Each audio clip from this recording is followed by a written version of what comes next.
Perkenalkan, nama saya Toki Ekskavator. Saya pun dari Aceh. Mungkin satu bangsa dengan Abang Pendi. Pak Pendi, boleh kita berdiskusi sekejap?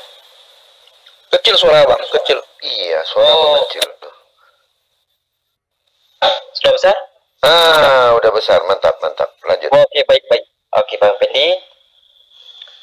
Di sini saya ingin berdiskusi sedikit tentang keyakinan.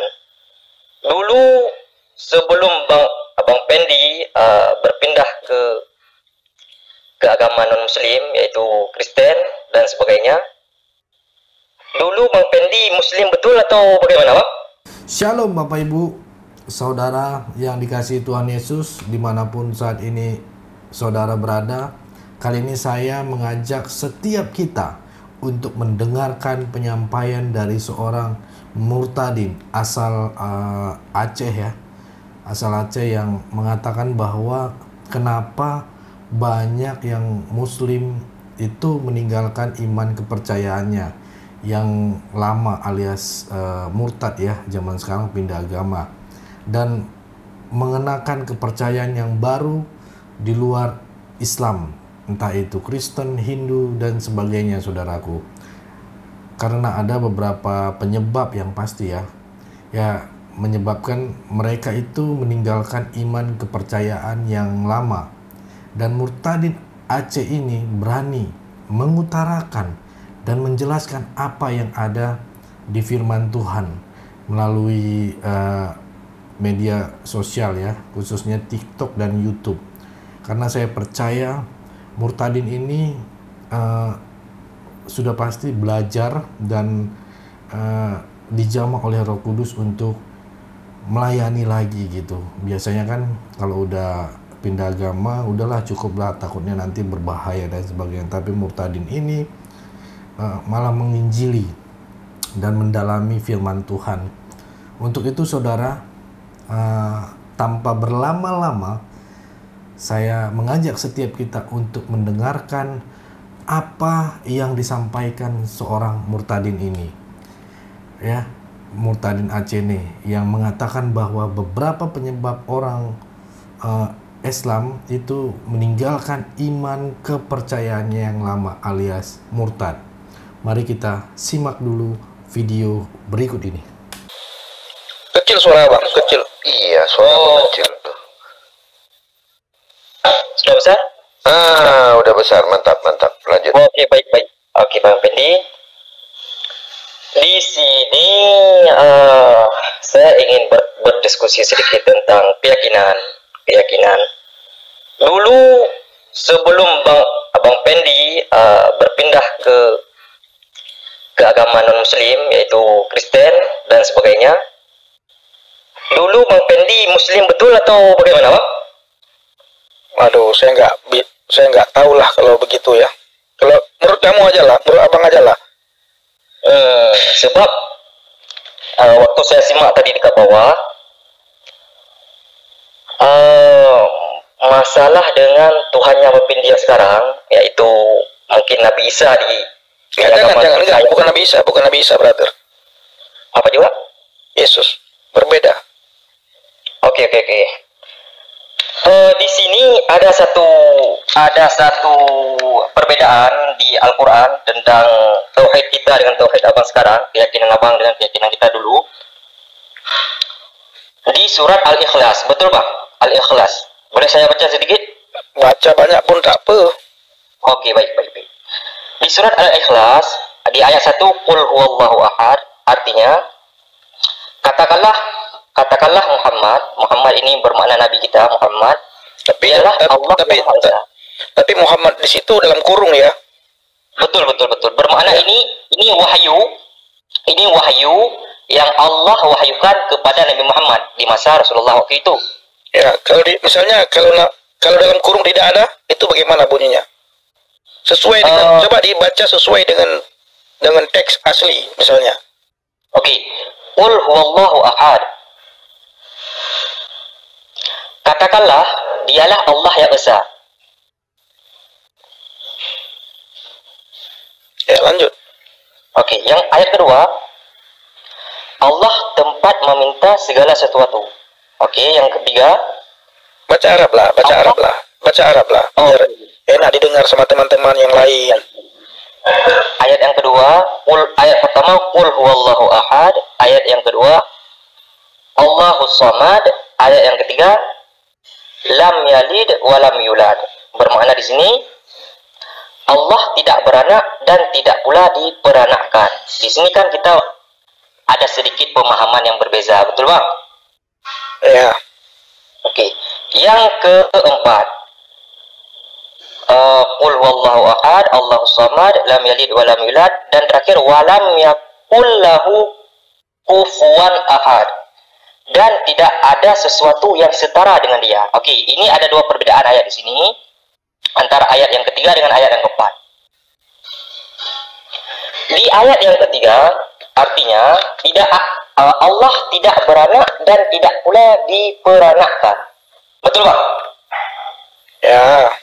Oke, pertanyaan saya di sini, coba abang beri sedikit penjelasan di mana salah ayat ini dengan keyakinan abang yang sekarang. Itu bukan hak saya memberikan penilaian di situ. Oke? Itu iman abang. Qul huwallahu ahad, Allahus samad, lam yalid wa lam yulad wa lam yakul lahu kufuwan ahad. Apa yang harus saya koreksi di situ?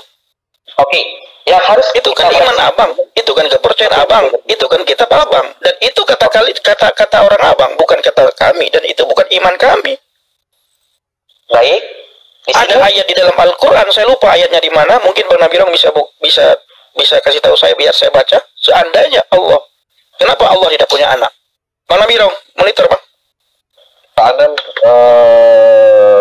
ya kalau salah Al-An'am 101, Al-An'am 101 ya.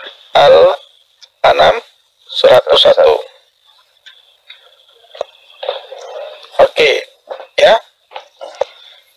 Toke eksakator eksavator. Nah, di dalam surat Al-An'am ayat 101. Ya, ini ketika dirimu mengutip surat Al-Ikhlas, Qul huwallahu ahad, Allahus samad, lam yalid wa lam yulad wa lam yakul lahu kufuwan ahad. Di sini dikatakan di dalam surat Al-An'am ayat 101, Badi'us samawati wal ard, anna yakunu lahu waladu wa lam takul lahu sahibah, wa khalaqa kulla syai'in wa huwa bikulli syai'in alim. Abang tahu artinya apa? tak tahu bang, tak tahu. Kenapa tak tahu? Ini kan kitab abang ini. Betul. Kalau saya tak tahu, karena itu kitab suci, kita tak boleh mengartikan sembarangan. Kalau kita tak tahu, cakap tak tahu. Oke, saya akan bacakan artinya ya. Baik, sebaiknya kalau abang baca Al-Quran, sebaiknya kalau boleh, kalau ada Al-Quran di depan abang kasih kamera belakang saya, biar saya pun boleh baca, ataupun saya boleh lihat. Kalau boleh. Boleh ya. Kita semua boleh, brother. Ya. Oke ya. Badi'us samawati. Dirimu takut saya salah baca gitu ya? Sebenarnya begitu. Silakan. Dirimu baca. Oke. Silakan baca. Badi'us samawati wal ardi. Lanjut. Terus baca. Anna yakunu. Lanjut.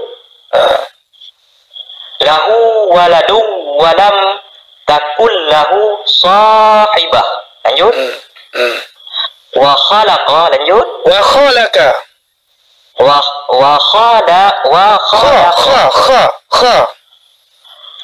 khalaqa.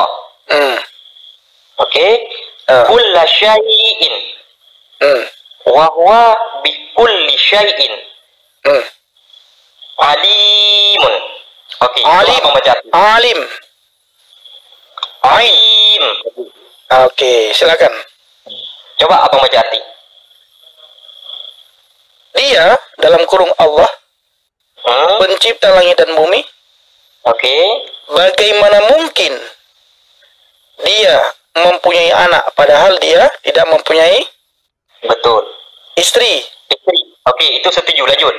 Dia menciptakan segala sesuatu dan dia mengetahui segala sesuatu. ya. Kenapa dia tidak punya anak? Oke, kenapa dia tidak punya anak? Kita Karena harus. Oke, saya jawab atau apa yang jawab dulu? Diri mau jawab, silakan dijawab. Kenapa dia tidak punya anak? Mengapa Allah tidak punya anak? Karena Allah ada sifat yang sama-sama kita ketahui, yaitu sifat 20. Kalau kita kaji, Tidak sesuai dengan ayat yang ini yang saya bacakan. Badi'us samawati wal ard anna yakunu lahu waladu wa lam takul lahu sahibah wa khalaqa kulla syai'in wa huwa bikulli syai'in alim. Kenapa dia tidak punya anak? Kamera abang kasih itu ke belakang. Biar Kamu sudah baca barusan. Kenapa dia tidak punya anak? Dia dalam kurung Allah pencipta langit dan bumi. Bagaimana mungkin dia mempunyai anak padahal dia tidak mempunyai istri? Berarti kenapa dia tidak punya anak? Betul. Oke, kalau kita diskusi surat itu, abang kasih tunjuk itu kamera ke belakang biar saya pun boleh tengok, boleh mengkajikan itu macam. Kalau boleh. Sudah barusan, brother. Tapi ya, kalau tak boleh pun tak ada hal. Sudah barusan sudah. Oke, baik. Kenapa Allah tidak boleh punya anak? Karena sesuatu yang beranak dan diperanakkan itu. Kamu baca lagi kalau begitu. Kenapa dia tidak punya anak? Ini berarti ini kamu baca lagi.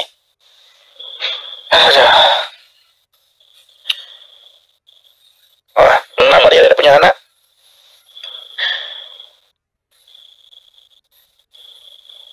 Dia Allah pencipta langit dan bumi. Bagaimana mungkin dia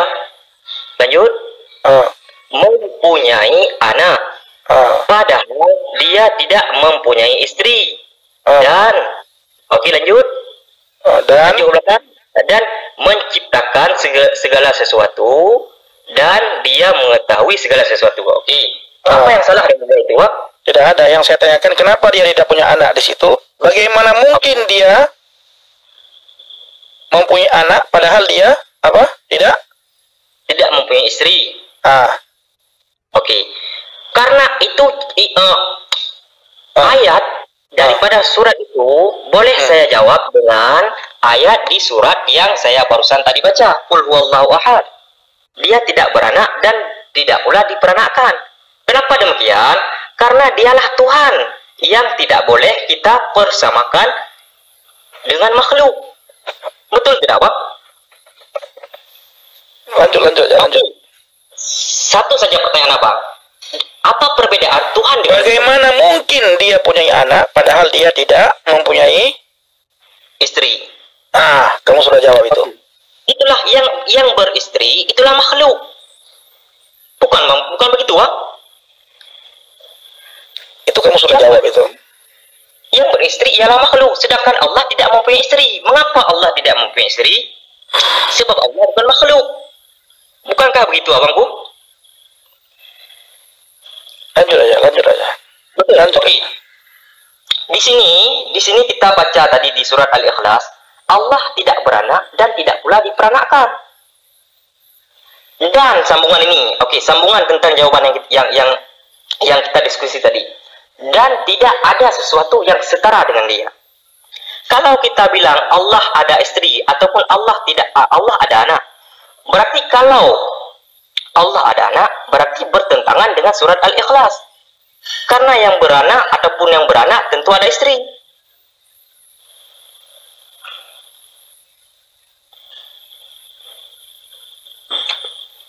Ini menurut pemahaman saya selaku orang Islam.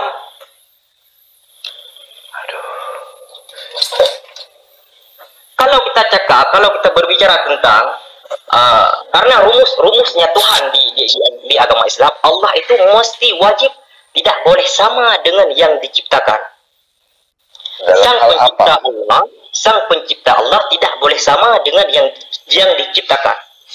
Semua yang nampak ataupun yang tidak nampak itu yang diciptakan oleh Allah Subhanahu wa taala. Maka Allah tidak boleh sama dengan itu.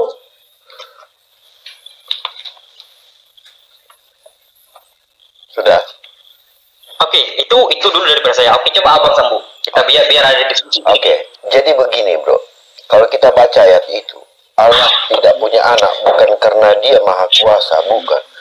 Bukan karena dia berbeda dengan yang lain, bukan. Tetapi karena dia tidak punya istri, bukan karena dia ujung-ujung bisa menciptakan, bukan. Perhatikan, bagaimana bisa kamu punya anak sedangkan kamu tidak punya istri? Kan dikatakan seperti itu. Bagaimana bisa Allah punya anak sedangkan dia tidak punya istri? Yang artinya, kalau Allah punya istri, pastinya dia punya anak. Ya. Nah, lalu kalau kita lari ke Al-Anbiya 17 ayat 17 dikatakan, surat 21 ayat 17 dikatakan, sekiranya oh ya.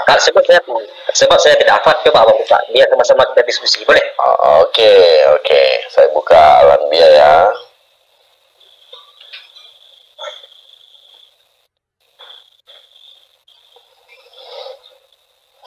Oke, Al-Anbiya 17. Oke.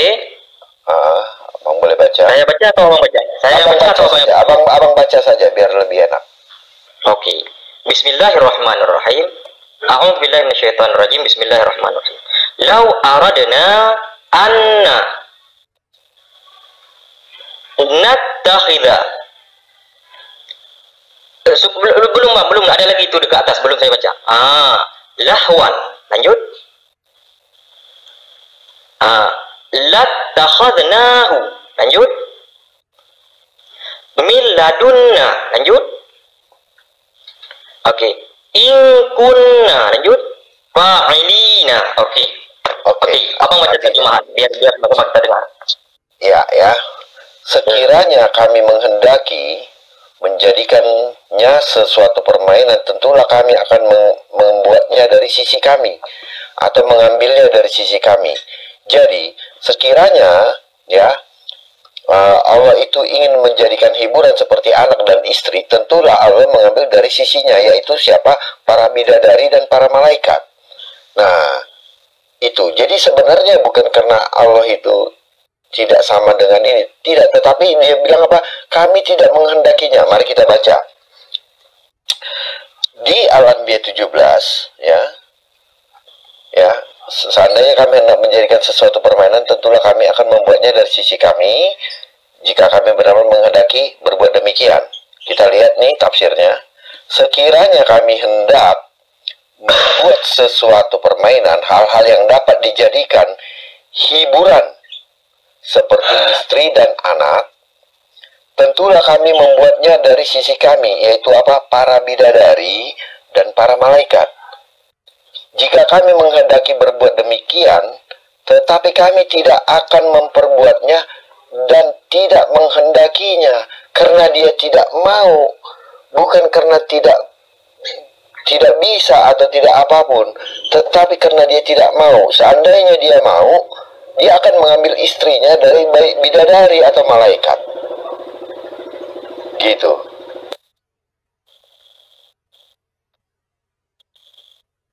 Oke, saya sambung.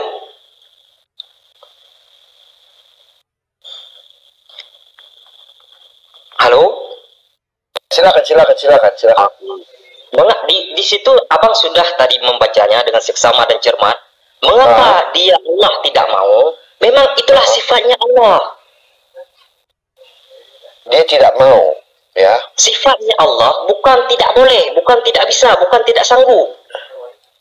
Karena kalau dia menciptakan istri dan istrinya melahirkan anak seperti di cerita sebelah, itu bukan lagi sifat Tuhan. Itu sudah sifat makhluk.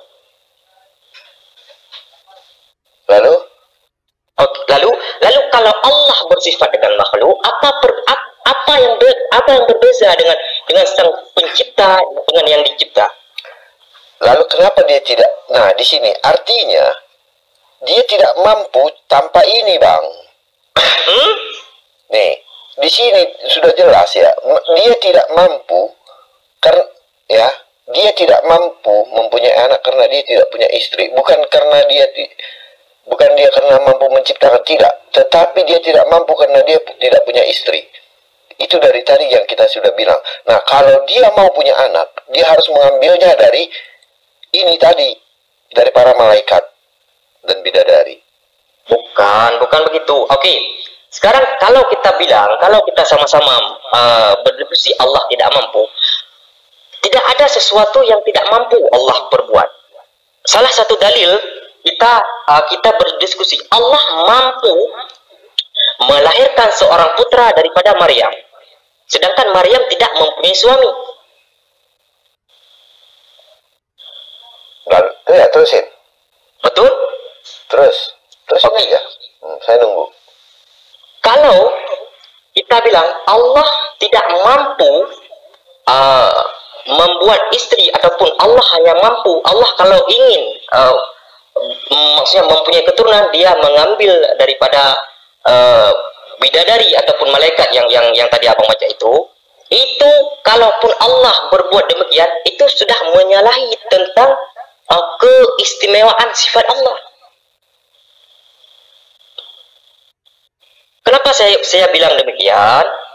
Allah ini harus berbeda dengan makhluk. Allah tidak boleh sama dengan makhluk. Itu konsep dasar ketauhidan orang-orang Muslim.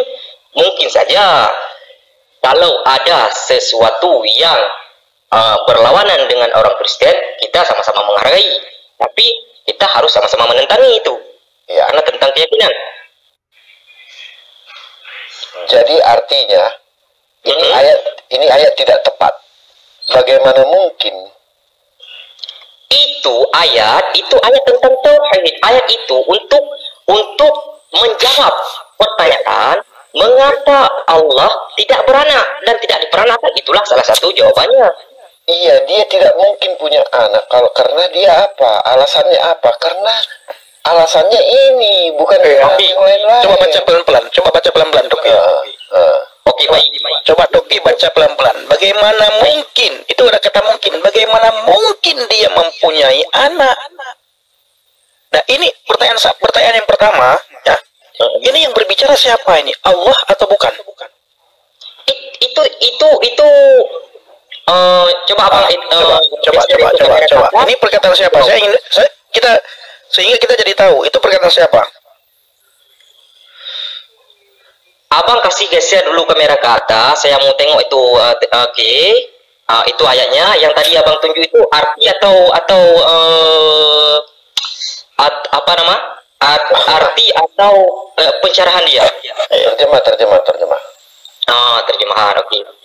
Untuk menjawab soalan ini, abang boleh buka di surat Al-Ikhlas ayat ke-3 dan ke-4. Coba biar saya kasih terangkan. Itu perkataan Allah. Ya, itu sudah jelas. Nah, ini perkataan siapa? Bagaimana mungkin dia punya anak? Sementara dia, nah, siapa yang berbicara di situ? Oke. Di sini bagaimana mungkin Allah punya anak sedangkan dia bertentangan dengan bukan. Itu ada kata dia di situ kan? Yang coba kasih tunjuk. Nah, dia di situ siapa? Coba abang baca dulu. Coba abang Pendi baca biar sama-sama kita tidak terputus dengan koneksi yang ayat ini. Abang aja yang baca. Dia itu siapa di situ? Dia. Bagaimana mungkin dia punya anak? Siapa dia di situ? Okay.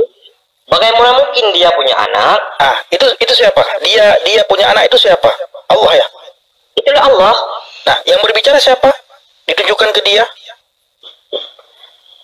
Ini surat. Ini coba abang kasih itu. Yang ini. Oke. Kasih agak jauh sedikit biar sama-sama kita boleh baca. Oke. Kasih tinggi sedikit. Nah, itu ditujukan kepada siapa? Dia itu ditujukan kepada siapa? Coba abang baca sekali. Oke. Dan Allah pencipta langit dan bumi. Oke. Bagaimana mungkin dia itu besar mempunyai anak? Oke, kita kunci dekat situ dulu. Oke, kita kunci ke situ dulu. Nah, siapa yang berbicara di situ? Dan dia itu siapa? Oke, itu sebuah firman yang turun kepada Nabi Muhammad, betul? Jangan kamu betulkan lagi ke saya. Jangan minta dukungan ke saya. Saya tanya itu yang dijawab aja. Siapa yang berbicara di situ dan dia di situ siapa? Baik. Saya yang menjawab. Ya. Itu suatu firman yang turun kepada Nabi Muhammad yang Nabi Muhammad tersebut menjelaskan kepada umatnya di masa yang itu dan di masa yang akan datang seperti yang kita sekarang ini. Ayat yang itu bagaimana mungkin ini dia mempunyai anak? Ya betul kan? Oke. Kalau dia mempunyai anak, tentunya dia mempunyai istri. Nah, siapa dia itu? Betul kan? Betul. Kalau dia mempunyai istri, berarti itu sudah kehilangan kekekalan sifatnya Tuhan daripada Allah. Kamu tafsirkan lagi itu ya. Kamu tafsirkan lagi. Begini bang. Dengarkan baik-baik bang. Baik, kita dengarkan sama-sama Bang. Oke, lanjut. Baik-baik, ya. Ini Pak Ustadz lagi ngomong. Bagaimana mungkin dia mempunyai anak, padahal dia tidak mempunyai istri? Oke, sebentar. Dengarkan dulu. Sebentar, Pak Guru. Yang tidak mempunyai anak karena tidak mempunyai istri ini adalah makhluk, betul? Bagaimana? Kalau tidak punya anak karena tidak punya istri, apakah itu disebut makhluk? Betul. Betul. Di sini dikatakan, bagaimana mungkin Allah punya anak, padahal dia tidak punya istri? Betul. Apakah Allah itu sama dengan makhluk, harus punya istri dulu, baru punya anak? Oke. Apakah Allah itu punya istri dulu, baru punya anak? Ataukah dia tanpa istri bisa punya anak? Itu dua-dua tidak boleh kita sandingkan dengan sifat Allah. Di sini jelas dikatakan begini, bagaimana mungkin Allah punya anak? Ya. Padahal dia sendiri tidak punya istri. Kan tidak mungkin itu katanya. Mengapa dia Allah?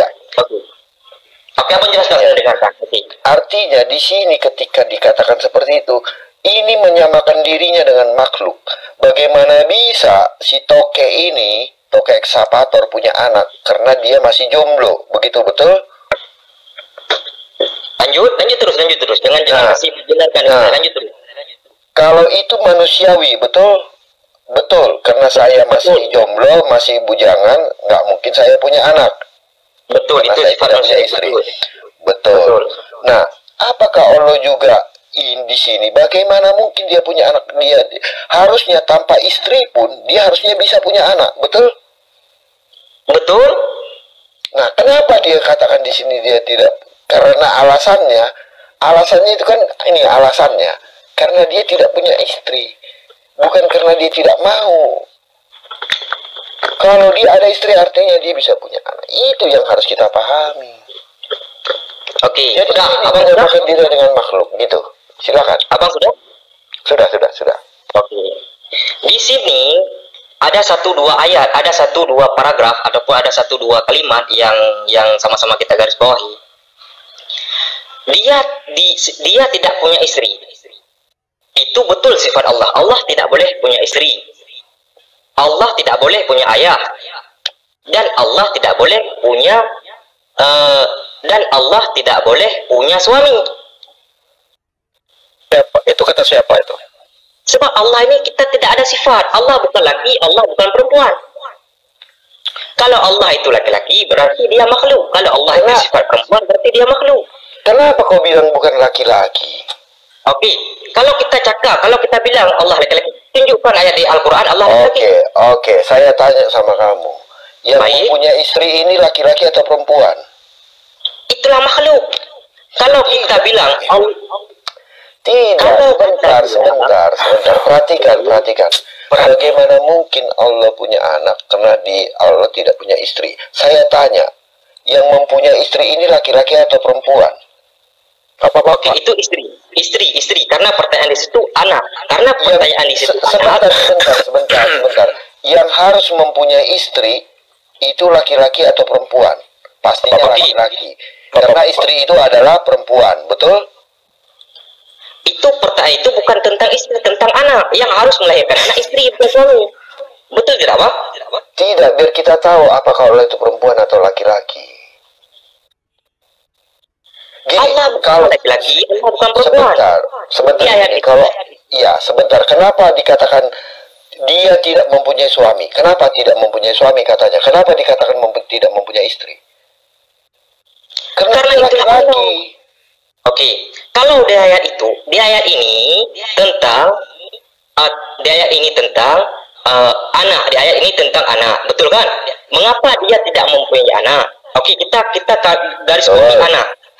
Oke, Betul. yang melahirkan anak, kalau di akal sehat kita itu istri, betul bang? Betul. Oke, dan yang menjadikan anak itu antara sel sperma dengan sel telur, betul bang? Oh, nggak tahu. Ya, kok nggak tahu? Ini kan kita bicara Allah. Betul, sel telur campur dengan sel sperma, jadi anak. Ya, oke. Oke, kalau di situ tidak tertera tentang sifat tentang zatnya anak, maka tidak ada terucap tentang istri di situ, karena yang melahirkan anak itulah istri. Allah bukan tidak mampu menciptakan istri, bukan. Allah mampu menciptakan semuanya, tapi kalau Allah menciptakan istri, itu bukan lagi Allah. Itu sudah zat manusia atau zat makhluk. Bang Pendi sambil itu tolong carikan saya Bang Pendi ayat yang Maryam, Bang Pendi. Maryam apa bang? Maryam apa bang? Yang surat yang Maryam katakan bagaimana aku bisa mempunyai anak sementara aku tidak punya suami. Coba. Ya, bagus. Oke, bagus. Hantam itu terus. Tidak. Artinya begini Bang. Kalau dikatakan nih, kalau Allah itu laki-laki, betul dia mengatakan tidak mempunyai istri. Kalau dia perempuan, pasti dikatakannya tidak mempunyai suami. Nah, di sini kita bisa tahu bahwa dia adalah laki-laki, betul? Oke. Di sini ayat menceritakan tentang anak dan istri, betul Bang?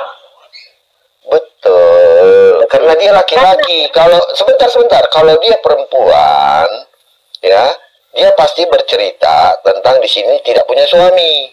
Oke, Bang. Ya, ayatnya Buka. Al Imran. Ya, ayat 47, Bang. Al Imran 47 kan? Iya. Ya, berapa? Al Imran Ayat 47. Oke, lanjut. Al Imran 47 sebentar. Ya, kita bandingkan saja, kita enak. Saya suka nih, ya. Oke, kita dikatakan di sini. Maryam Baca itu dulu, jangan langsung. Baca. Sama Bendi. Ya, baca. Oke. Ayat berapa? Oke. Qalat rabbi anni yakunu li waladun wa lam yamsasni bashar. Qala kadzalika Allah yakhluqu ma yasha. Idza qada amran fa inna ma yaqulu lahu kun fayakun. Maryam berkata, ya Tuhanku, betapa mungkin aku mempunyai anak padahal aku belum pernah disentuh oleh seorang laki-laki pun. Kasih tunjuk dulu itu arti biar kita sama-sama tahu. Oke, kasih tunjuk di sini. Allah berfirman dengan perantaraan Jibril, demikianlah Allah menciptakan apa yang dikehendakinya. Apabila Allah berkehendak menetapkan sesuatu, maka Allah hanya cukup berkata kepadanya, jadilah, lalu dia jadilah. Betul. Nah, begini. Ini tadi kan dikatakan, ya, dia tidak mempunyai istri, betul? Karena dia laki-laki. Oke, mari kita lihat, sebentar. Ketika Maryam mengatakan hal yang sama, ya, karena Maryam ini perempuan, dia katakan padahal tidak seorang laki-laki pun yang menyentuhku. Ini buktinya Maryam adalah perempuan. Betapa dan gini Bang, bagaimana mungkin Maryam mempunyai anak Bang?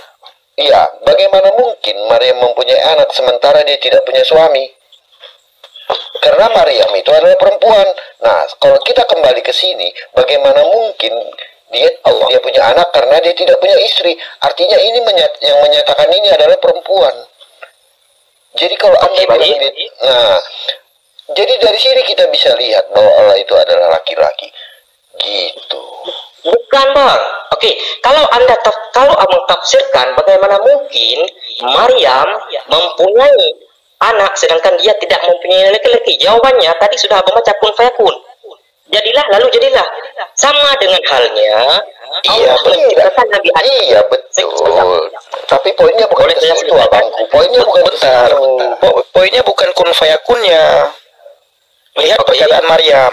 Perkataan Maryam nih, lihat. Jangan perkataan Allah. Di situ kan ini kan ada dua perkataan di sini kan. Coba baca lagi. Yang pertama perkataan Maryam, yang kedua di situ ada perkataan Allah. Kalau dirimu jeli melihat ayat itu. Oke. Ya. Perkataan Allah apa Allah di situ. jadilah, lalu jadilah dia. Ya, ini Oke, jadilah dia, kalau- lalu jadilah. Gini bro, coba kamu pelankan suaramu. Ya, coba renungkan. Maryam berkata, "Ya Tuhanku, betapa mungkin aku mempunyai anak padahal aku belum pernah disentuh oleh seorang laki-laki pun." Nah, ini kalau kita lihat ayat ini, sepertinya ini terjadi dialog antara Maryam dan Allah. Benar tidak? Oke, lanjut. Benar tidak? Coba kamu benarkan. Coba kamu jawab dulu. Benar tidak? Oke, Ini dialog saya Maryam jawab. dengan ini dialog Maryam dengan Allah. Benar tidak? Oke, Maryam, Enggak, benar tidak dialog Maryam dengan Allah ini? betul. Oh, oke ya. Mm-mm. Maryam berkata, "Ya Tuhanku, betapa mungkin aku mempunyai anak padahal aku belum pernah disentuh oleh seorang laki-laki pun." Ya. Allah berfirman dengan perantaraan Jibril. Oke, Demikianlah Allah menciptakan apa yang dikehendakinya. Apabila Allah berkehendak menetapkan sesuatu, maka Allah hanya cukup berkata kepadanya, "Jadilah," lalu jadilah dia. Nah, yang menjadi pertanyaan kita di ayat ini adalah perkataannya Maryam tentang dia tidak punya suami, bagaimana mungkin dia punya anak? Paham nggak? oke, paham. Nah, lalu kembali ke perkataan Allah tadi. Bagaimana mungkin Allah punya anak padahal dia tidak punya? Dia punya apa, brother? istri. Dia punya istri. Tidak punya istri. Nah, pertanyaan Bang Nabi Rong dan pertanyaan kita, yang mempunyai istri itu siapa? Laki-laki atau perempuan? Oke, udah. Enggak, Saya jawab, Bang. Jawab dulu, laki-laki kan? Baik, bukan. Ini yang jawab saya atau abang? Kalau abang yang jawab, abang yang jawab laki-laki. Kalau saya yang jawab, Kalau kamu jawab, Ya, siapa? udah, abang yang jawab lah, abang. Abang yang jawab lah. Tetapi, Abang penting. begini sebentar. Tetapi, banyak laki-laki sekarang istrinya laki-laki. itu tidak boleh kita samakan dengan teks yang Enggak. Iya, enggak saya samakan. Itulah saya bilang kan. Sekarang kan banyak. Saya sering bilang begini, brother. Nama saya Effendi Usman. Saya punya seorang istri, 2 orang anak. Tapi istri saya bukan laki-laki, perempuan saya bilang. Karena sekarang banyak laki-laki, suaminya laki-laki. Gitu. Silakan brother jawab. Itu bercandaan saya ya. Tidak ada ini tidak ada sangkut paut dengan ayat itu ya. Silakan Ya, jawab. baik. Ini saya jawab satu persatu ya. Ya. Oke. Di ayat yang sebelumnya kita baca sebelum kita baca di surat Al-Imran ayat 47, kita tadi menyinggung tentang dia tidak punya istri. Itu benar, ayat itu tidak salah, dan itu benar dengan sifatnya Allah. Dia memang, kalau kita cakap kalau dia tidak mempunyai istri, berarti dia ini bukan laki-laki. Kalau kita cakap dia tidak punya suami, berarti dia ini bukan perempuan. Memang sebetulnya mesti zat Allah tidak memiliki suami ataupun istri. Memang itu zat Allah. Itu yang satu. Yang kedua, Maryam bagaimana tadi itu? Maryam berkata, "Wahai Tuhanku, bagaimana mungkin aku akan mempunyai anak padahal tidak ada seorang laki-laki pun yang menyentuhku." Baik. Ini dialog Allah, ini dialog Maryam sebelum Maryam mempunyai anak. Betul, Abang? Ya. Abang jawab dulu. Ya. Oke. Kemudian Allah berfirman melalui malaikat Jibril. Coba kita baca lagi ke bawah. Allah berfirman, demikianlah Allah menciptakan apa yang Dia kehendaki. Oke, betul. Lanjut.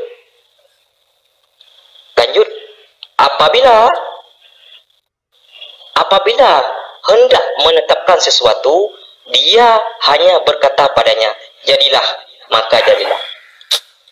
Nah, yang Ayat menjadi ini betul. Ayat memang ini betul. Kami tidak menyalahkan ayat. Kami tidak menyalahkannya, Bangku. Saya cuma bertanya, Begini. Oke.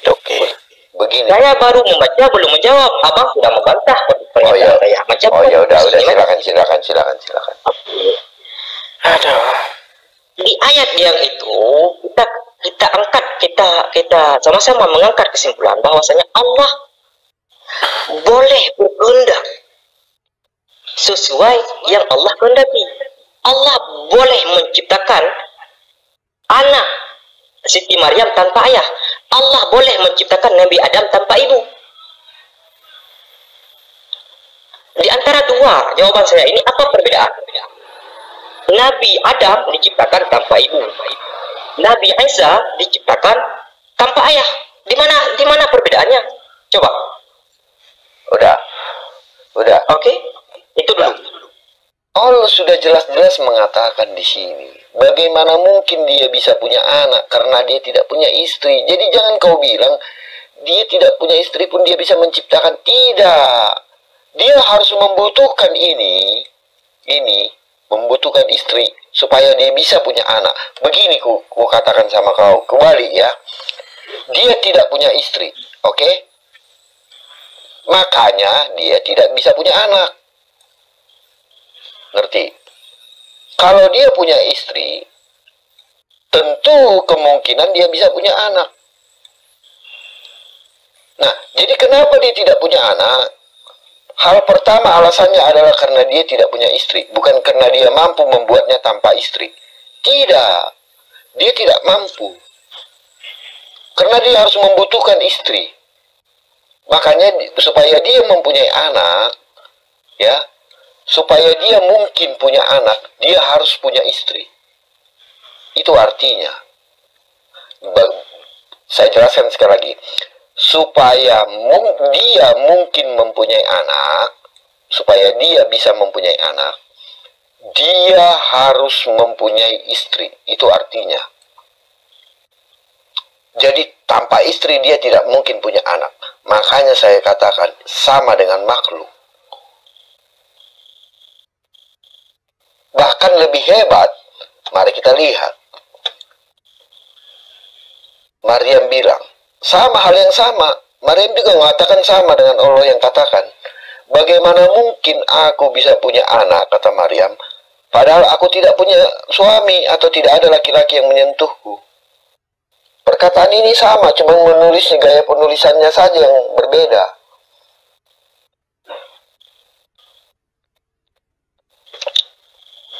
Nah, lalu terakhirnya kejadiannya ternyata Maryam punya anak tanpa punya suami. Sedangkan ini tidak bisa punya anak karena dia nggak punya istri sampai sekarang.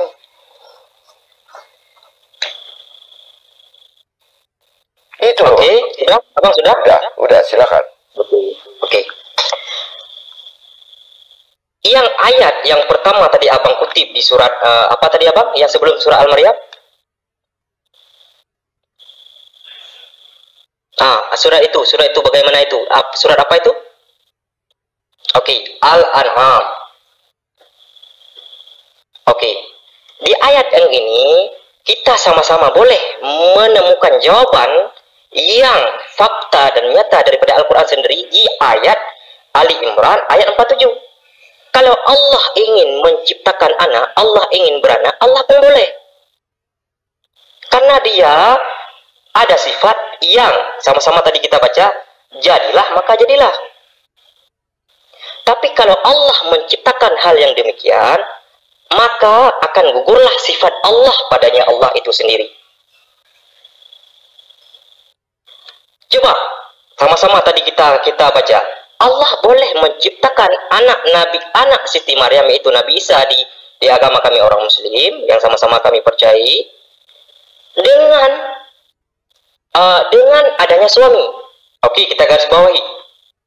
Dan sebelum kejadian ini ada lagi yang lebih awal masa-masa mulanya penciptaan manusia yaitu Nabi Adam. Bahkan Allah boleh dan mampu menciptakan Nabi Adam tanpa ibu. Apa bedanya? Tidak ada bedanya di antara dua kisah ini, tentang kisah Adam dengan kisah Siti Maryam, ibunda daripada Nabi Isa alaihissalam. Aduh, sudah. Oke? Penciptaan Sudah, Adam. sama-sama. Oke, kenapa Allah tidak boleh menjadikan anak daripada dirinya sendiri dan istri daripada dirinya sendiri dan suami daripada dirinya sendiri, karena bertentangan dengan sifat Allah yang tadi kita sudah baca di surat Al-Ikhlas. Coba abang buka surat Al-Ikhlas. Aduh, udah. Iya, udah tahu saya. Sudah. Oke, kalau abang sudah tahu, coba dulu abang buka, karena moderator abang buka di surat Al-Ikhlas ayat 3. Biar saya yang baca, abang tak perlu baca. Ya, sudahlah bang, udah pusing. Ya, kok abang yang pusing? Abang tidak bisa menjawab itu. Abang tidak paham apa yang saya katakan. Kita udah lari sana lari kemari.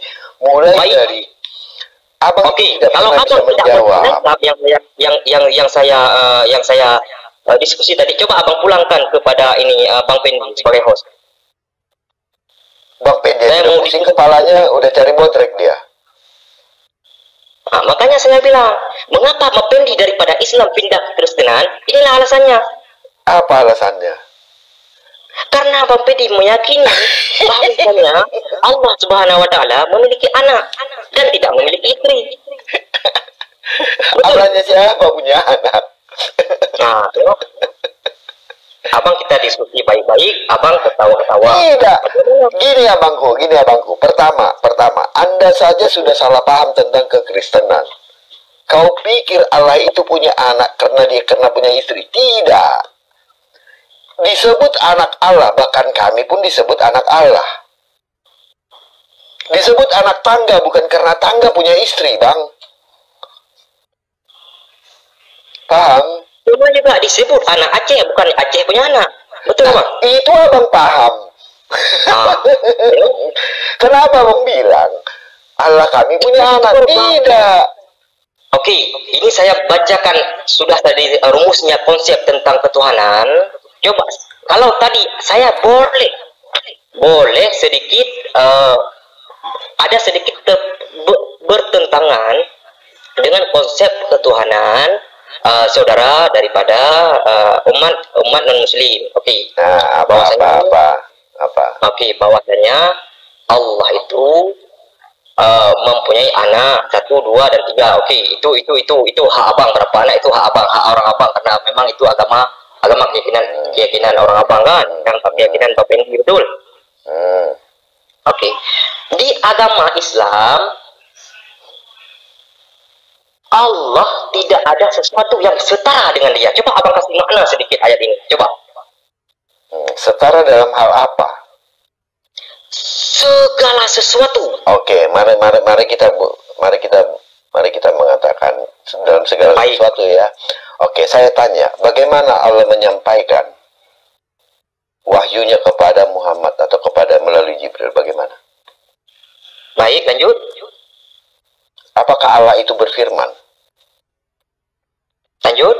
Apakah Allah itu berkata-kata? Lanjut. Ya, jangan lanjut, jawab dulu. Macam mana saya boleh jawab? Abang belum habis. Oke, habis dulu. Ini saya mau tanya, apakah Allahmu berkata-kata seperti makhluk juga? Silakan. Oh, oke. Di sini kalau kita berkata Allah berkata-kata dengan makhluk, tidak apa? Tidak. Allah tidak berkata-kata? Allah tidak berkata-kata seperti perkataannya makhluk. Tidak, Bang, tidak. Oke. Bagaimana Allah menciptakan bumi? Ya, Allah menciptakan bumi dengan macam tadi kita baca di surat surat Al-Imran. Bagaimana dia menciptakan bumi? Allah dengan kun fayakun. Allah cukup kun fayakun. Jadilah maka jadilah. Oke, bagaimana Allah mengatakan kun fayakun? Itulah zat Allah yang tidak boleh kita samakan dengan zatnya manusia berbicara seperti kita diskusi dengan cara apa Allah menciptakan dengan kata kun fayakun? Lalu bagaimana Allah mengatakan kun fayakun itu? Dengan cara apa? Bisukah? Atau diam-diam saja kah? Tidak. Tidak.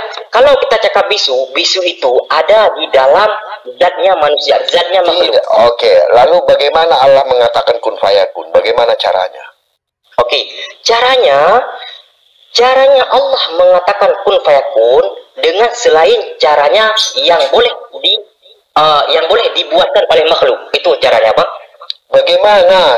Pertanyaan saya bagaimana caranya? Itulah caranya melalui firman-Nya Allah sendiri. Oh, bagaimana cara Allah itu berfirman? Oke, kalau kita jawab tentang bagaimana Allah itu berfirman, oke, maka kita harus mundur sedikit ke belakang tentang Allah ini tidak sama dengan sifatnya makhluk. Itu jawabannya yang dasar dulu. Iya, tidak sama. Lalu bagaimana kalau tidak sama, bagaimana caranya dia berfirman? Nah, begitulah caranya Allah.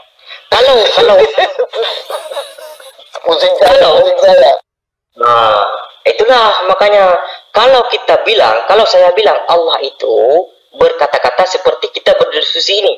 Allah berkata-kata dengan Siti Maryam sama dengan kita berdiskusi berdoa ini. Berarti Allah itu sudah ada sifat makhluk. Nah, lalu bagaimana dia berkata-kata kepada Maryam? Nah, makanya Allah berkata-kata dengan Maryam dengan bukannya cara makhluk berkata-kata. Itulah jawaban dia, Bang. Iya. Bagaimana? Iya, bagaimana caranya? Pertanyaan saya bagaimana caranya? Itulah dengan kekuasaannya dia, dengan kekuasaan Allah yang tidak boleh kita ukur, yang tidak sanggup kita mengukur kekuasaannya Allah, Bang. Lalu bagaimana, yang saya tanyakan bagaimana dia mengatakan kun fayakun, bagaimana dia berbicara kepada Maryam dan Maryam tahu?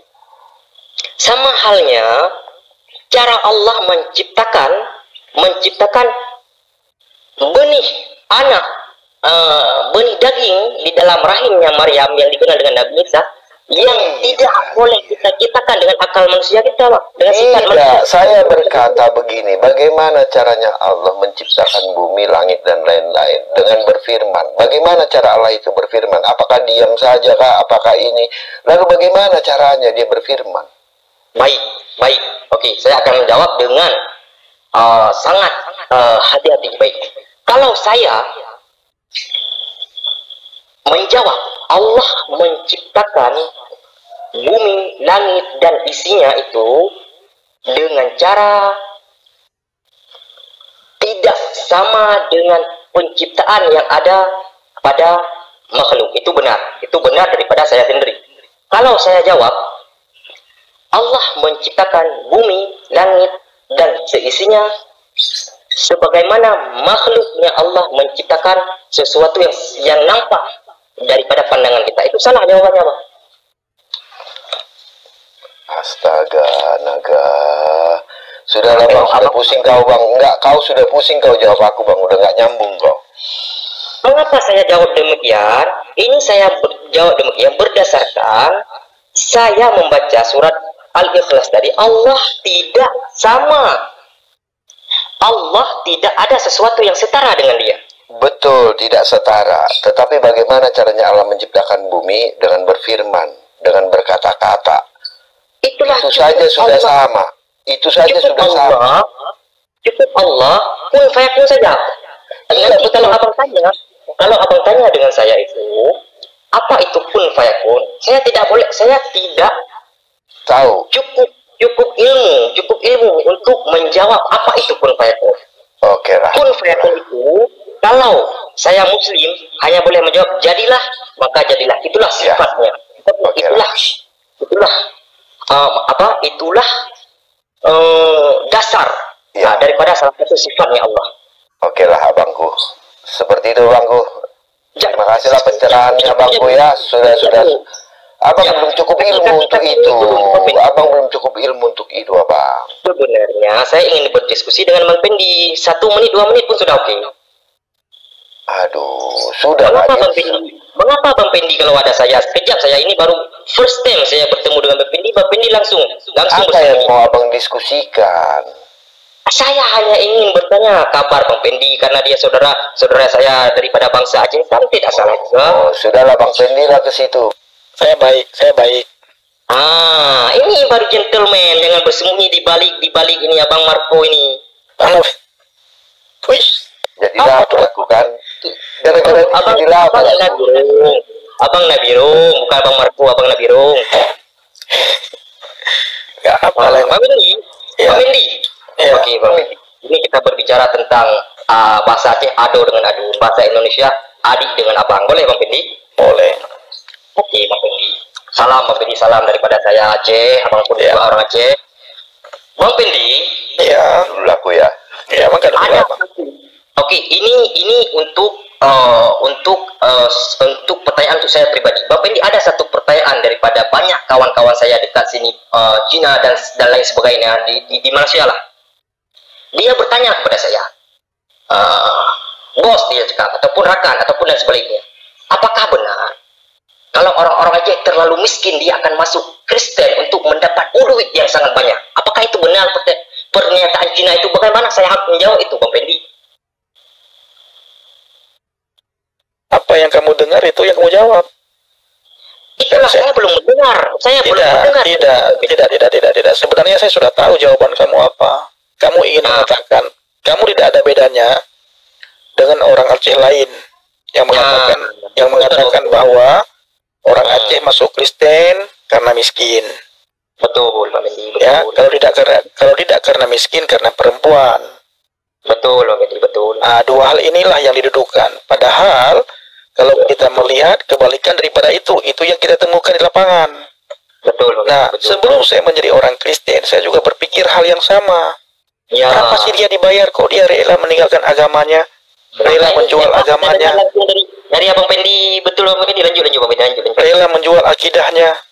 Ya. Ada beberapa orang, saya bilang banyak, nanti kalian nggak percaya. Orang Aceh yang sudah murtad percaya kepada Yesus. Salah satunya adalah pendeta Aliuddin bin Zainul Abidin, orang Pidi, orang Sigli. Beliau sudah pendeta. Nah, dirimu tanyakan sama beliau, bagaimana menderitanya beliau di saat beliau masuk Kristen. Oke, sekarang dia masih Kristen apa? Pendeta. Oke, lanjut. Ya, sudah pendeta, sudah 30 tahun lebih beliau masuk Kristen. Oh, oke. Nah, lalu saya sangat menderita ketika saya awal-awal masuk Kristen. Sangat menderita. Ya. Abang dari Birun kan? Dari Beren. Oh, lanjut Bang. Oke, lanjut Bang. Itu jawabannya. Tapi bukan jadi jangan selalu kalian pikir orang masuk Kristen itu dibayar. Ya, betul. karena ini yang dipertontonkan dan diperdengarkan kepada kita semuanya, mulai SD. Mulai SD sampai besok. Tapi macam-macam. Kalau memang gara-gara miskin orang masuk Kristen, sudah banyak orang yang miskin masuk Kristen. Coba kamu pura-pura aja masuk Kristen, ada nggak yang bayar kamu? Pura-pura aja masuk Kristen. Tapi tak boleh Bang, dalam Islam tak boleh. Pura-pura aja supaya kamu tahu. Kalau tidak, kamu akan selalu mengatakan bahwa masuk Kristen dibayar. Kenapa? Boleh. Ini sudah dengar dulu. Ini sudah ditanamkan. Ini sudah ditanamkan dari kecil. Ya. Sudah ditanamkan dari kecil. Masuk Kristen dikasih rumah, masuk Kristen dikasih mobil, masuk Kristen dikasih perempuan, masuk Kristen dikasih uang banyak. Orang Kristen mana yang bayar? Siapa yang bayar? Ada Bang. Siapa? Ada. Nanti Abang DM saya di belakang, saya bagi tunjuk nanti ya. Enggak, siapa? Tak boleh kita berbicara dekat sini. Tidak apa-apa. Ngomong aja. Kita permalukan orangnya. Kita permalukan orangnya. Kekristenan itu tidak sembunyi-sembunyi. Iya, katakan ya, tidak, katakan tidak. Tidak di belakang-belakang. Tunjukkan. Jangan Saya bagi clue saja. Iya, tunjukkan saja. Tunjukkan, jangan bagi clue. Tunjukkan saja. Nanti abang searching di YouTube boleh. Itu tentang ada beberapa pendeta yang masyhur di Indonesia yang dulunya beliau peringkat satu di kekristenan. Siapa? Yahya Uloni. Kita tak boleh kata siapa di mana. Turun. Bohong kau ini ya. Nah, tengok. Pembohong kau. Kita tanya siapa. Gara-gara dia jadi lapar awak. Itu dia tidak bisa jawab, dia tidak mau lari ke sana. Yang kedua adalah bagaimana tadi dikatakan, itu kan perkataan Maryam mirip dan sama dengan perkataan di Al-An'am 101 itu. Bagaimana mungkin aku mempunyai anak padahal aku tidak punya istri. Di Ali Imran dikatakan bagaimana mungkin aku punya anak sedangkan aku tidak punya suami. Sebenarnya intinya sama, cuman kata-katanya yang berbeda. Gitu. Nah, ini sebenarnya sudah persamaan dengan makhluk di situ. Gitu ya. Itu yang tadi dia tidak pernah mau bahas. Lalu dikatakan Allah itu tidak laki-laki. Saya kejar ke sana, dia tidak bisa. Lalu dia lari lagi setelah itu. Tadi lari lagi dibilang bahwa Allah itu tidak sama dengan makhluknya. Lalu saya tanya, lalu bagaimana Allah berfirman? Dia tidak bisa jawab itu juga. Pokoknya dia berfirman tidak sama dengan makhluk. Lalu bagaimana? Ya walau alam sih jawabnya, cuman dia nggak ngomong aja gitu. Itu aja sih menurut saya dari tadi. Jadi muter tawaf 7 kali dia. Capek gue sampai lapar, akhirnya gue makan ketan nih. Dulu ketan hitam enak tuh, ada pakai itu lagi tadi, ada pakai santan ya kan. Enak kali Bang Pendi. Jadi lapar. Oke lah, cari lagi kambingnya.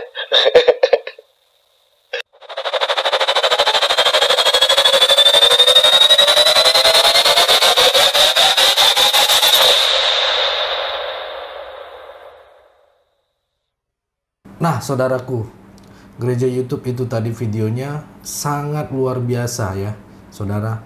Bapak, Ibu, saudara gereja YouTube yang terkasih, hari ini saya ingin berbagi kisah luar biasa tentang seorang pria bernama Murtadin. Saat saya pelayanan ke pedalaman, saya bikin namanya Murtadin aja lah ya, karena kalau saya sebut nama nanti dia berbahaya juga. Dan kisah ini tentang perjalanan imannya yang penuh lika-liku gitu ya, dari kegelapan menuju terang, dari kebingungan menuju keyakinan, dari keraguan menuju kepastian gitu ya. Murtadin ini seorang mualaf ya, yang pasti pada awalnya ragu akan keyakinannya, akhirnya menemukan kedamaian dan kebahagiaan sejati dalam pelukan Yesus Kristus gitu ya. Dia menuju keselamatan itu ya, kalau dibilang dia perjalanan menuju cahaya gitu ya. Dan kisah ini sangat luar biasa, saudara. Saya akan coba membagikan apa yang saya dapat. Murtadin ini memang dibesarkan dalam keluarga muslim yang taat gitu ya. Sejak kecil dia diajarkan tentang Islam dan menjalankan semua kewajiban dengan penuh ketaatan. Namun seiring bertambahnya usia, dia mulai mempertanyakan mempertanyakan keyakinannya. Di beberapa keyakinannya gitu ya, dia merasa ada sesuatu yang hilang dalam hidupnya. Ada kekosongan yang tidak bisa diisi dengan ritual dan ibadah gitu ya. Jadi saudara, suatu hari Murtadin bertemu dengan seorang pendeta Kristen ya tentunya, yang ramah dan penuh kasih. Pendeta tersebut dengan sabar menjawab semua pertanyaan si Murtadin tentang iman Kristen. Murtadin langsung terkesan ya dengan kasih dan kedamaian terpancar dari pendeta tersebut. Sesuatu yang tidak pernah dia rasakan sebelumnya.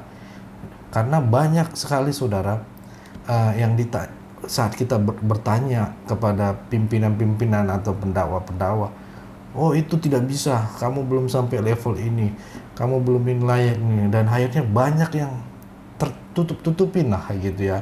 Dia merasa seperti itu. Dan ketika ketemu sama pendeta ini saudara, dia bertanya, ibaratnya seperti apologetika lah ya. Dia nanya terus ya dijawab, nanya terus jawab gitu ya. Dan dia merasa setelah banyak pertimbangan dan doa yang sungguh-sungguh, sosok Murtadin ini akhirnya memutuskan untuk memeluk agama Kristen. Ya, keputusannya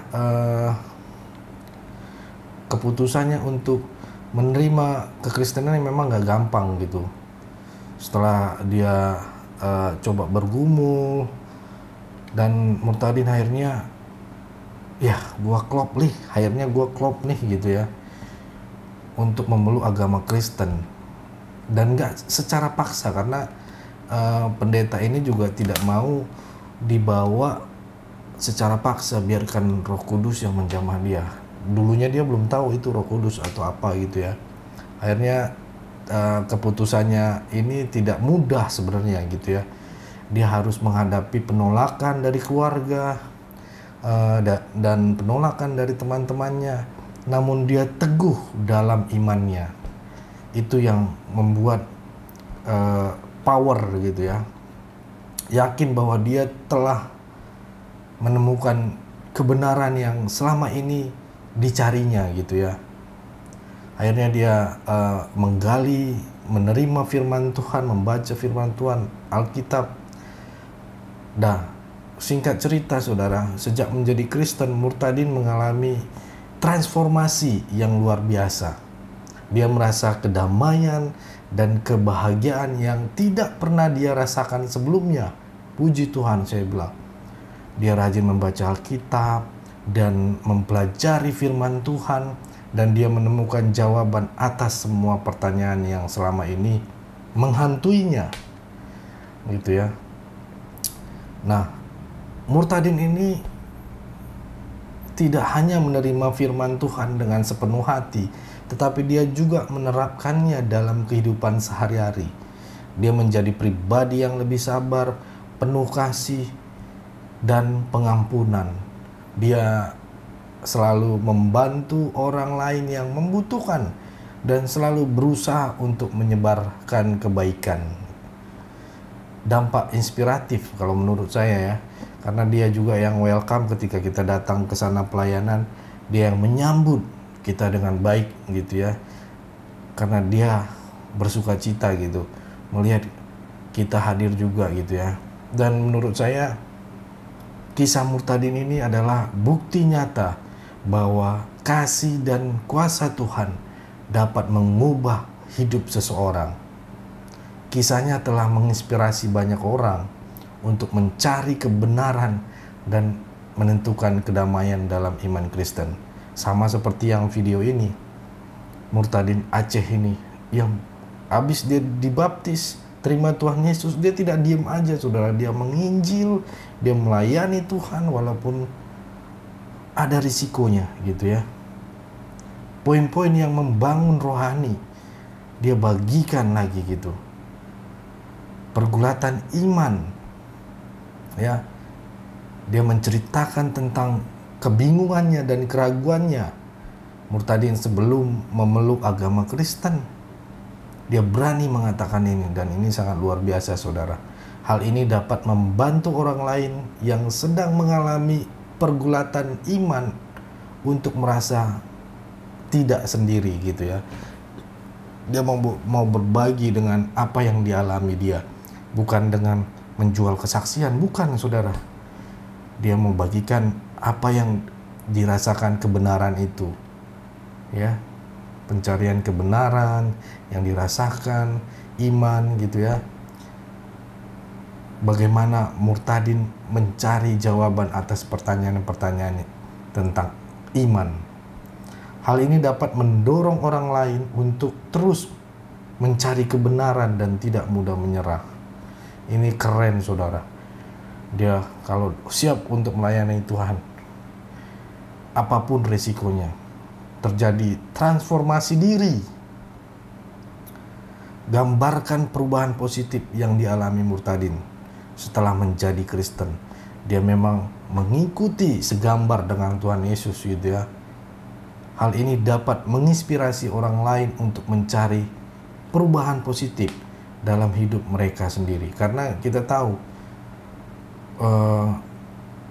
kalau kita beri contoh itu ya beri contoh dengan diri kita sendiri gitu kan. Apa yang kita alami, perbuatan kita yang dilihat oleh orang-orang, dan banyak jiwa-jiwa yang akhirnya mengikuti apa yang dialami ataupun apa yang dirasakan oleh murtadin ini. Banyak jadinya mengikuti, oh kayak gini rasanya. Yang tadinya takut, diem, khawatir dan sebagainya, tenang semuanya karena kekuatan kasih. Ya, karena dia memberikan bagaimana kasih Tuhan telah mengubah hidup murtadin ini dan memberikan kedamaian. Karena kedamaian itu luar biasa, saudara. Apalagi dia menceritakan ketika kita berserah diri itu sangat luar biasa. Gak gampang untuk menyerahkan hati. Hal ini dapat membantu orang lain untuk merasakan kasih Tuhan dan percaya pada kuasanya. Kesaksian hidup ini yang buat saya sebagai orang Kristen aja, wah ini sangat luar biasa.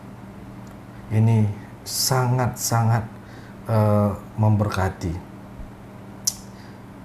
Ya, apalagi kisah nyatanya ini ya, murtadin telah membantu lain melalui imannya gitu, membantu orang-orang lain dengan apa yang dialami dia. Hal ini mendorong orang lain untuk menjadi teladan bagi orang lain dan menyebarkan kebaikan itu. Saya salut dengan murtadin ini. Saya hormat karena dia yang lebih ikhlas gitu untuk melayani siapapun dimanapun gitu. Dia siap melayani ya dengan apa yang ini saya percaya sudah dituntun oleh Roh Kudus gitu ya. Kalau udah Roh Kudus ngasih tahu, mau lari dia, mau diem dia juga tetap lo ajarkan, tetap lo harus layani gitu ya. Nah, itulah tadi saudara kisah murtadin, seorang namanya murtadin ya, saya bikin namanya murtadin aja, adalah pengingat bahwa tidak ada yang terlalu terlambat gitu untuk menemukan Tuhan dan mengalami transformasi dalam hidup. Tidak ada saudara. Kalau Tuhan udah izinkan, dia akan bersuara, dia akan pasti melayani Tuhan. Ya, kita semua memiliki saudara kesempatan untuk merasakan kasih dan kuasa Tuhan. Dan murtadin ini adalah bukti nyata dari hal ini. Gitu ya, cerita yang saya bisa bagikan dari pengalaman-pengalaman murtadin. Makanya murtadin Aceh ini saya sangat salut sama beliau. Dia terus melayani Tuhan tanpa memikirkan dampak negatifnya kepada dirinya gitu ya. Oke saudara, mari kita doakan agar murtadin terus menjadi terang bagi orang lain dan agar kisahnya dapat menginspirasi banyak orang untuk mencari kebenaran dan menemukan kedamaian dalam iman Kristen. Ya, itu yang bisa saya bagikan pada kesempatan hari ini. Buat saudara-saudara gereja YouTube, gak usah payah-payah. Cukup katakan di kolom komentar atau tuliskan, please tuliskan, Tuhan Yesus baik atau Yesus maha besar. Ya, Yesusku sangat dahsyat. Hanya dengan menuliskan itu di kolom komentar, saudara sudah ambil bagian di pelayanan kita, khususnya di gereja YouTube ini.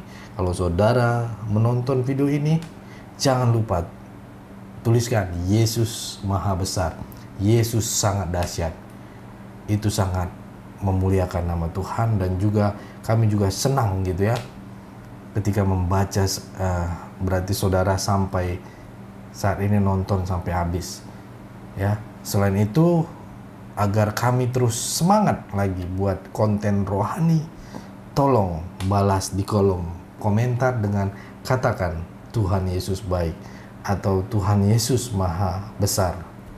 Mungkin itu aja saudaraku. Terima kasih saudaraku, terima kasih saudara gereja YouTube. Jangan lupa untuk share video ini dan juga bagikan video ini dan klik tombol subscribe ya.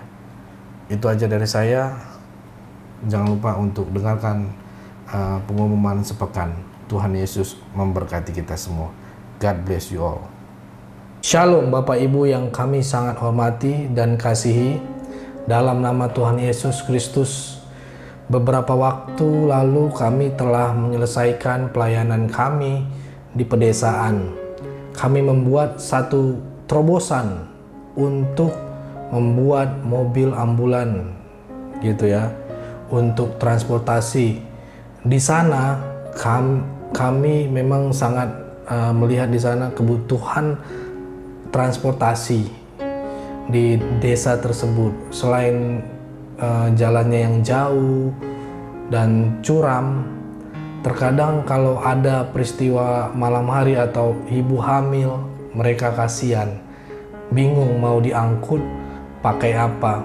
Maka dari itu kita putuskan bersama tim untuk menggunakan channel gereja YouTube ini untuk rekan-rekan subscriber bila ingin mengambil bagian untuk pelayanan ini bisa berbagi di rekening yang tertera di atas. Ayo ambil bagian. Kami perkirakan habis sekitar 130 juta karena untuk membeli mobil dan dekorasi ambulan tersebut. Apalagi ditaruh oksigen, peralatan oksigen dan lain-lain. Kami memohon dukungan doa, dana dari Bapak Ibu, saudara-saudari penonton gereja YouTube, orang-orang baik yang rindu berdonasi dalam melakukan atau mengirimkan di nomor rekening yang tertera di bawah ini. Kami berharap Tuhan akan menolong kami dan mencukupkan kebutuhan untuk pelayanan ini. Terima kasih. Doa kami selalu menyertai saudara dan pelayanan kita bersama ini. Tuhan Yesus memberkati kita semua. Haleluya.